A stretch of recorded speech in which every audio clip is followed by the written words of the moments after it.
বিরূপ পরিস্থিতি থেকে উত্তরণের পথ খুঁজে পাওয়ার জন্য কারাটে প্রশিক্ষণ। কথাটা কেন বলেছি?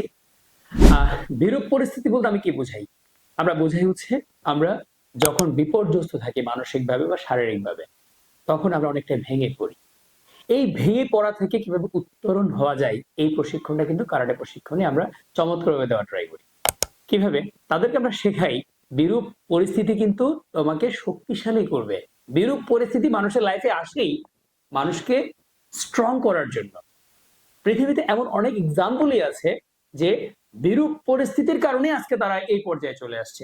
আপনি যদি সন্তানকে যদি অনেক কিছু শেখাতে চান, তার মধ্যে সন্তানকে একটা জিনিস খুব ভালোভাবে শেখাবেন, সেটা হচ্ছে লাইফে বিরূপ পরিস্থিতিতে পড়া মানে এই বিরূপ পরিস্থিতি থেকে উত্তরণের জন্য তাকে কি কি করতে হবে এবং কারা বিরূপ পরিস্থিতি থেকে সামনে এগিয়ে গেছে। আর এই জিনিসগুলো আমরা কারাটে প্রশিক্ষণে বাচ্চাদেরকে প্র্যাকটিসের ফাঁকে ফাঁকে বলতে চেষ্টা করি। কেন? কারণ এই বাচ্চারাই কিন্তু দুদিন পরে আমাদের পরবর্তী প্রজন্মকে ইন্সপাইরেশন দেবে। এই ইন্সপাইরেশনটা সে কিভাবে দিবে?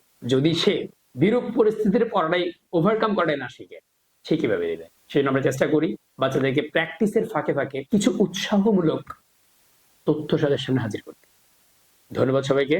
সবাই কারাটে শিখুন, সুস্থ থাকুন এবং যতটুকু সুযোগ পান বিরূপ পরিস্থিতিটাকে এনজয় করার ট্রাই করুন। মনে রাখবেন, বিরূপ পরিস্থিতি আপনাকে ধ্বংস করতে নয়, আপনাকে শক্তিশালী করতে আসে।